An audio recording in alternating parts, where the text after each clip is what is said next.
Chapter 7. Now indeed I seemed in a worse case than before. Hitherto, except during my night's anguish at the loss of the Time Machine, I had felt a sustaining hope of ultimate escape, but that hope was staggered by these new discoveries. Hitherto I had merely thought myself impeded by the childish simplicity of the little people, and by some unknown forces which I had only to understand to overcome. But there was an altogether new element in the sickening quality of the Morlocks, a something inhuman and malign. Instinctively I loathed them. Before, I had felt as a man might feel who had fallen into a pit. My concern was with the pit and how to get out of it. Now I felt like a beast in a trap, whose enemy would come upon him soon. The enemy I dreaded may surprise you. It was the darkness of the new moon. Weena had put this into my head by some at first incomprehensible remarks about the dark nights. It was not now such a very difficult problem to guess what the coming dark nights might mean. The moon was on the wane. Each night there was a longer interval of darkness, and I now understood to some slight degree at least the reason of the fear of the little upper world people for the dark. I wondered vaguely what foul villainy it might be that the Morlocks did under the new moon. I felt pretty sure now that my second hypothesis was all wrong. The upper world people might once have been the favored aristocracy, and the Morlocks their mechanical servants, but that had long since passed away. The two species that had resulted from the evolution of man were sliding down towards, or had already arrived at, an altogether new relationship. The Eloi, like the Carolingian kings, had decayed to a mere beautiful futility. They still possessed the earth on sufferance, since the Morlocks, subterranean for innumerable generations, had come at last to find the daylit surface intolerable. And the Morlocks made their garments, I inferred, and maintained them in their habitual needs, perhaps through the survival of an old habit of service. They did it as a standing horse paws with his foot, or as a man enjoys killing animals in sport, because ancient and departed necessities had impressed it on the organism. But, clearly, the old order was already in part reversed. The nemesis of the delicate ones was creeping on apace. Ages ago, thousands of generations ago, man had thrust his brother man out of the ease and the sunshine, and now that brother was coming back changed. Already the Eloi had begun to learn one old lesson anew. They were becoming reacquainted with fear, and suddenly there came into my head the memory of the meat I had seen in the underworld. It seemed odd how it floated into my mind, not stirred up as it were by the current of my meditations, but coming in almost like a question from outside. I tried to recall the form of it. I had a vague sense of something familiar, but I could not tell what it was at the time.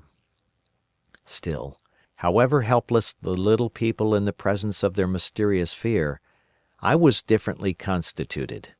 I came out of this age of ours, this ripe prime of the human race, when fear does not paralyze and mystery has lost its terrors. I at least would defend myself. Without further delay I determined to make myself arms and a fastness where I might sleep. With that refuge as a base, I could face this strange world with some of that confidence I had lost in realizing to what creatures night by night I lay exposed. I felt I could never sleep again until my bed was secure from them. I shuddered with horror to think how they must already have examined me. I wandered during the afternoon along the valley of the Thames, but found nothing that commended itself to my mind as inaccessible. All the buildings and trees seemed easily practicable to such dexterous climbers as the Morlocks, to judge by their wells, must be. Then the tall pinnacles of the Palace of Green Porcelain and the polished gleam of its walls came back to my memory, and in the evening, taking Weena like a child upon my shoulder, I went up the hills towards the southwest. The distance, I had reckoned, was 7 or 8 miles, but it must have been nearer 18. I had first seen the place on a moist afternoon when distances are deceptively diminished. In addition, the heel of one of my shoes was loose, and a nail was working through the sole. They were comfortable old shoes I wore about indoors, so that I was lame. And it was already long past sunset when I came in sight of the palace, silhouetted black against the pale yellow of the sky. Weena had been hugely delighted when I began to carry her, but after a while she desired me to let her down, and ran along by the side of me, occasionally darting off on either hand to pick flowers to stick in my pockets. My pockets had always puzzled Weena, but at the last she had concluded that they were an eccentric kind of vase for floral decoration. At least she utilized them for that purpose. And that reminds me. In changing my jacket I found— The time traveller paused, put his hand into his pocket, and silently placed 2 withered flowers, not unlike very large white mallows, upon the little table. Then he resumed his narrative. As the hush of evening crept over the world, and we proceeded over the hill crest towards Wimbledon, Weena grew tired and wanted to return to the house of grey stone. But I pointed out the distant pinnacles of the palace of green porcelain to her, and contrived to make her understand that we were seeking a refuge there from her fear. You know that great pause that comes upon things before the dusk? Even the breeze stops in the trees. To me there is always an air of expectation about that evening stillness. The sky was clear, remote, and empty save for a few horizontal bars far down in the sunset. Well, that night the expectation took the colour of my fears. In that darkling calm my senses seemed preternaturally sharpened. I fancied I could even feel the hollowness of the ground beneath my feet; could, indeed, almost see through it the Morlocks on their ant-hill going hither and thither and waiting for the dark. In my excitement I fancied that they would receive my invasion of their burrows as a declaration of war. And why had they taken my time machine? So we went on in the quiet, and the twilight deepened into night. The clear blue of the distance faded, and one star after another came out. The ground grew dim and the trees black. Weena's fears and her fatigue grew upon her. I took her in my arms and talked to her and caressed her. Then, as the darkness grew deeper, she put her arms round my neck, and, closing her eyes, tightly pressed her face against my shoulder. So we went down a long slope into a valley, and there in the dimness I almost walked into a little river. This I waded, and went up the opposite side of the valley, past a number of sleeping houses, and by a statue, a faun or some such figure, minus the head. Here too were acacias.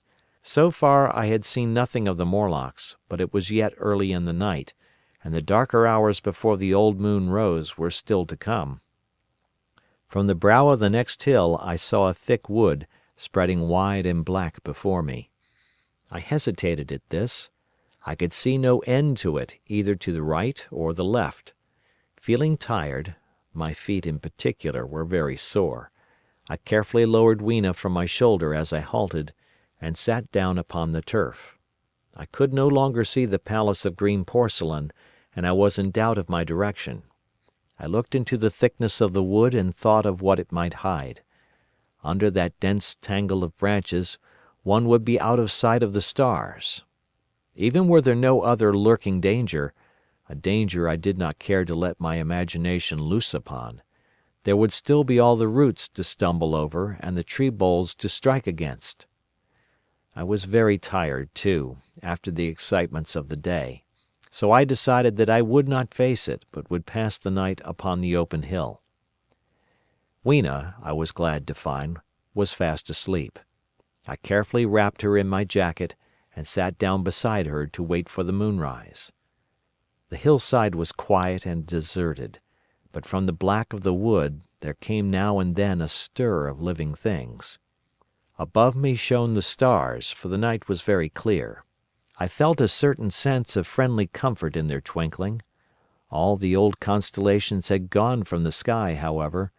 That slow movement which is imperceptible in 100 human lifetimes had long since rearranged them in unfamiliar groupings. But the Milky Way, it seemed to me, was still the same tattered streamer of star dust as of yore. Southward, as I judged it, was a very bright red star that was new to me. It was even more splendid than our own green Sirius.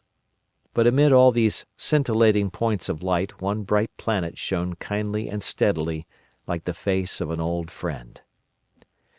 Looking at these stars suddenly dwarfed my own troubles and all the gravities of terrestrial life. I thought of their unfathomable distance, and the slow, inevitable drift of their movements out of the unknown past into the unknown future. I thought of the great precessional cycle that the pole of the earth describes. Only 40 times had that silent revolution occurred during all the years that I had traversed. And during these few revolutions all the activity, all the traditions, the complex organizations, the nations, languages, literatures, aspirations, even the mere memory of man as I knew him, had been swept out of existence. Instead were these frail creatures who had forgotten their high ancestry and the white things of which I went in terror. Then I thought of the great fear that was between the two species, and for the first time, with a sudden shiver, came the clear knowledge of what the meat I had seen might be. Yet it was too horrible. I looked at little Weena sleeping beside me, her face white and star-like under the stars, and forthwith dismissed the thought. Through that long night I held my mind off the Morlocks as well as I could, and whiled away the time by trying to fancy I could find signs of the old constellations in the new confusion. The sky kept very clear, except for a hazy cloud or so. No doubt I dozed at times.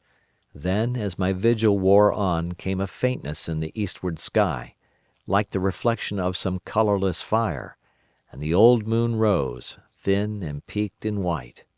And close behind, and overtaking it and overflowing it, the dawn came, pale at first, and then growing pink and warm. No Morlocks had approached us. Indeed, I had seen none upon the hill that night. And in the confidence of renewed day it almost seemed to me that my fear had been unreasonable. I stood up and found my foot with the loose heel swollen at the ankle and painful under the heel, so I sat down again, took off my shoes, and flung them away. I awakened Weena, and we went down into the wood, now green and pleasant instead of black and forbidding. We found some fruit wherewith to break our fast. We soon met others of the dainty ones, laughing and dancing in the sunlight as though there were no such thing in nature as the night. And then I thought once more of the meat that I had seen. I felt assured now of what it was, and from the bottom of my heart I pitied this last feeble rill from the great flood of humanity. Clearly, at some time in the long ago of human decay, the Morlocks' food had run short. Possibly they had lived on rats and such like vermin. Even now man is far less discriminating and exclusive in his food than he was, far less than any monkey. His prejudice against human flesh is no deep-seated instinct. And so these inhuman sons of men— I tried to look at the thing in a scientific spirit. After all, they were less human and more remote than our cannibal ancestors of 3,000 or 4,000 years ago. And the intelligence that would have made this state of things a torment had gone. Why should I trouble myself? These Eloi were mere fatted cattle, which the ant-like Morlocks preserved and preyed upon, probably saw to the breeding of, and there was Weena dancing at my side. Then I tried to preserve myself from the horror that was coming upon me, by regarding it as a rigorous punishment of human selfishness. Man had been content to live in ease and delight upon the labours of his fellow man, had taken necessity as his watchword and excuse, and in the fullness of time necessity had come home to him. I even tried a Carlyle-like scorn of this wretched aristocracy in decay. But this attitude of mind was impossible. However great their intellectual degradation, the Eloi had kept too much of the human form not to claim my sympathy, and to make me perforce a sharer in their degradation and their fear. I had at that time very vague ideas as to the course I should pursue. My first was to secure some safe place of refuge, and to make myself such arms of metal or stone as I could contrive. That necessity was immediate. In the next place I hoped to procure some means of fire, so that I should have the weapon of a torch at hand, for nothing, I knew, would be more efficient against these Morlocks. Then I wanted to arrange some contrivance to break open the doors of bronze under the White Sphinx. I had in mind a battering ram. I had a persuasion that if I could enter those doors and carry a blaze of light before me, I should discover the Time Machine and escape. I could not imagine the Morlocks were strong enough to move it far away. Weena I had resolved to bring with me to our own time, and turning such schemes over in my mind, I pursued our way towards the building which my fancy had chosen as our dwelling. End of chapter.